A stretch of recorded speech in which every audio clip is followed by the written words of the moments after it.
ও মা শুরু কর এই সাংঘাতিক দুই মার্কার এটা ছবি আরে কি কই এরা হুসাইন স্যার দেখলে একটা আমুক আছে না দুই মার্কার নিয়ে হ্যাঁ ঠিক আছে মার্কার এবার তিমুর স্ত্রী 300 টাকার খামাই না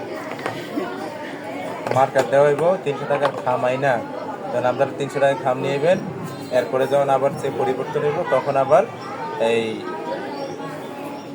আবার দেওয়া হবে 300 টাকার ক্যামেরার ইয়ারি মাইক্রোফোন গুলো দেওয়া যায় দূরতি কর কেমন খালি রেকর্ডিং করতে হবে আর গালি কয় প্রকারের কি কি সব বলতে হবে আরে মাইক্রোফোন তো সেই কথা এন্ড বাইরে যাবে ওয়ান আমি এখন সমাপ্ত হ্যাঁ হ্যাঁ আমি তো বললাম যে আমার আলোচনা এখানে সমাপ্তি